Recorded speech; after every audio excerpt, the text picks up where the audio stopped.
mungkin. Karena kenapa tuh? pulau saja sudah berhasil diamankan Oh oleh iya, beliau, kan? Jadi nggak perlu diragukan ya? Nggak perlu dilakukan lagi. Baik, saya ke Bang Nasir langsung. Bang Nasir, seberapa penting dan urgent gitu ya, meskipun dalam penegakan kasus-kasus tindak pidana korupsi, kita mundur ke belakang, ya memang kan tidak lepas dari salah satu upaya penyadapan juga kan begitu ya. Iya, betul. Tapi seberapa penting kita harus mengedepankan ini gitu lah, atau meyakinkan kepada publik bahwa ini aman. Iya, sebenarnya penyadapan itu alternatif. Ya, bukan yang utama. Penyadapan itu alternatif dalam rangka atau dalam upaya untuk membongkar kejahatan. Ya. Oleh karena itu jangan disalahpahami juga bahwa seolah-olah penyadapan ini hal yang utama. Jadi memang yang diutamakan itu adalah cara-cara yang selama ini dilakukan. Meskipun kita sadar bahwa kejahatan itu selalu tersembunyi. Dia melibatkan banyak orang. Lebih dekat lagi, Bang Nasir. Ya. Oke. Jadi karena kejahatan itu tersembunyi ya, dan melibatkan banyak orang, sehingga memang dibutuhkan alat. Tapi sekali lagi kami hanya ingin ingatkan bahwa ini alternatif, bukan yang utama. Nah, oleh karena itu dalam konteks MOU antara Kejaksaan dengan Agung sejumlah perusahaan telekomunikasi. ya, dalam hal ini Jam Intel dengan penyedia layanan telekomunikasi. Ya tentu kita ngeri-ngeri sedap juga jadinya kan. Kenapa ngeri-ngeri sedap? Ngeri banget. Ya mungkin saya mewakili masyarakat. Tentu saja dalam konteks ini kita harus kasih tahu bahwa ini adalah bahagian dari penegakan hukum. Jadi penyadapan untuk penegakan hukum. Diperbolehkan nggak oleh negara MOU ini dilakukan oleh lembaga negara? Sebenarnya ketika kami membahas Undang-Undang Nomor 11 tahun 2021 ya tentang Kejaksaan RI. Dan undang-undang ini adalah memperbaiki undang-undang sebelumnya. Seingat saya dalam pasal 30C ketika kita mengatur soal penyadapan itu ada kesepakatan antara pemerintah dan DPR. Dan tentu saja Kejaksaan Agung ada di dalam rumpun pemerintah. Ya, bahwa penyadapan itu kita dilakukan setelah ada undang-undang yang mengatur tentang penyadapan. Dan ini memang putusan Mahkamah Konstitusi. Kami memang mengakui bahwa ada keterlambatan dan memang agak jauh terlambatnya. Ya, seingat saya tahan dulu Bang Saur, Supardi mengatakan ada tahun 2010 putusan Mahkamah Konstitusi soal pengaturan penyadapan diatur dengan undang-undang tersendiri, ya kan? Dan memang terlalu lama ini. Nah, memang butuh political will antara pemerintah dan DPR agar menyelesaikan ini. Jadi saya juga secara pribadi berpikir itu MOU itu jangan-jangan ingin dalam tanda kutip ya, ingin menegur DPR dan pemerintah, jangan-jangan seperti itu. Tapi saya ingin mengatakan supaya jangan juga kemudian mendahului. Sebab apapun ceritanya, undang-undang itu kan di atas MOU. Ya, MOU itu tidak ada dalam hierarki peraturan perundang-undangan. Bang Nasir, tapi yang menarik gini, kok Anda bisa bilang jangan-jangan ingin menegur DPR dan pemerintahan? Kenapa indikasinya ke sana? Saya kan objektif juga, ya harus objektif ya di samping yang saya. Beliau kan legislator. Iya, baik. Begini, jadi ketika saya mendengar, saya membaca, saya melihat di media soal MOU ini, lalu teringat dengan pasal 30C tersebut, ya, kenapa kemudian ada MOU tersebut?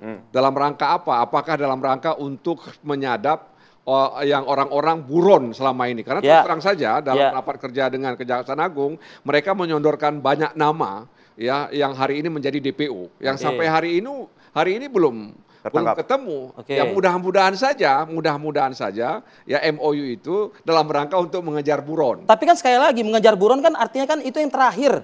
Tools yang terakhir kan penyadapan itu.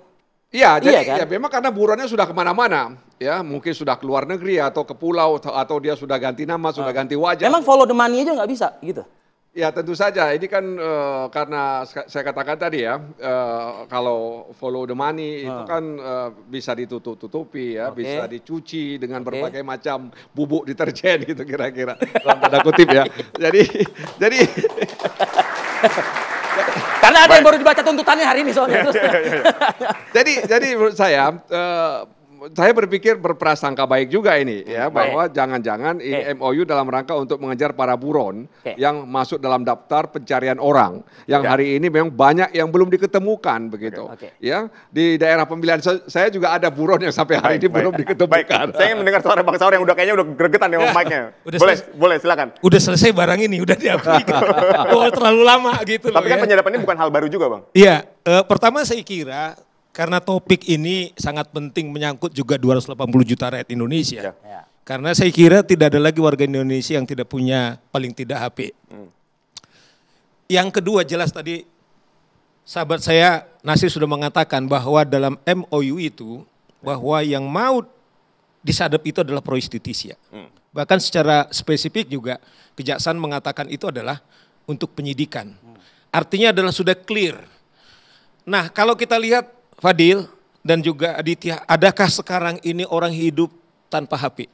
Nggak ada, hampir nggak ada. Saya untuk mempersiapkan ini, Bang Nasir, modal saya cuma ini gitu loh. Ya, oke. Segala Artinya riset dan adalah lain sebagainya. seluruh aktivitas kita, termasuk juga bagaimana mulianya tentang fungsi daripada telekomunikasi ini, tetapi dipakai oleh penjahat juga untuk juga menggunakan Melakukan kejahatannya. hal-hal kejahatan. Oleh karena itu dalam MOU menurut saya ini adalah justru membantu kita semua. Dideklar kepada publik karena ini kan MOU. MOU itu kan nanti Prof. Pujono bisa memberikan itu hanya kesepahaman.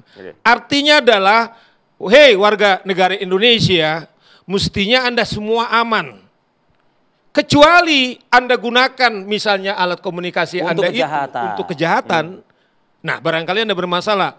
Fadil, kemarin itu dugaan saya kalau kita bicara misalnya kejahatan yang terjadi sekarang di PUPR di daerahmu itu, Fadil. Daerah abang maksudnya. Daerah kami juga. Kok bawa saya, Pak? Oke. Itu pasti kalau KPK itu kerjanya itu kan dimulai kalau katakanlah OTT itu. Ya. Itu adalah penyadapan. Itu penyadapan. Udah pasti itu penyadapan. Bahkan Dan dari sekali penyelidikan lagi, ya? Bang. penyelidikan. Bukan dari penyidikan. Kalau kejaksaan kan hanya khusus dari penyidikan. Ya. Artinya Tapi kan adalah penyadapan bukan yang utama Bang Saur, seharusnya. itu yang bisa betul. Cuman sebelum nanti Prof, artinya adalah bahwa ini adalah cara-cara efektif yang bisa digunakan. Cara efektif atau cara nggak mau semakin detail, semakin Ya, jeli Bang. Justru Mau gampang aja gitu Katakanlah orang melakukan korupsi biasanya. Nggak mungkin lagi dia kata gini, kita korupsi seperti ini ya. Pasti digunakan alat komunikasi untuk bertelepon, ketemu di mana, memberi sandi. Oke. Iya toh? Iya. Nah semua aja ada alat Apel ini. Malang, apel Coba Washington gitu bayar. ya. Iya, apel Malang ya kemarin kejadian. Artinya maksud saya gini loh. Apa tuh? Bro, saya mengatakan kalau MOU itu mendeklar kepada publik, apalagi itu kan perusahaan-perusahaan terbuka semua. Ya. Mereka justru memberi accountable. Bahwa semua pengguna daripada provider tersebut kemudian dijamin Ya. sejauh tentu kalau orang melakukan kejahatan. Oke. Tentu adalah undang-undang yang memberikan perlindungan hak asasi manusia Oke. untuk dia dilindungi undang-undang dan juga hak keadilan kepada orang tersebut. Oh, oke.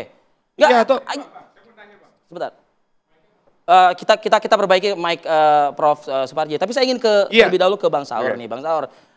Ya artinya kita sepakat Bang, apapun itu, asal tindak pidana korupsi itu kita tekan di negara kita ini begitu. Tapi kalau misalnya kita kan nggak tahu juga kan apa yang terjadi di dalam penyelidikan yang dilakukan dan lain sebagainya. Jangan-jangan mereka juga udahlah karena memang dikejar target juga untuk mengembalikan uang negara dan lain sebagainya, sadap langsung gitu. Kan itu dibilang karena ini prostitusi ya, tentu seorang katakanlah aparat penegak hukum ketika melakukan kerja-kerja pasti kan sudah ada data, apalagi sudah masuk kepada penyidikan, artinya sudah ada tindak pidana, kan itu kemudian memberikan namanya ini yang sedang kami tindak lanjuti, yang kami mau cari bukti-buktinya. Artinya jelas tidak akan mungkin tiba-tiba Ujuk-ujuk, Aditya, kemudian Fadil, kemudian disadap seperti itu. Itu adalah episode Kata awal. siapa Bang Saur? Nggak bisa.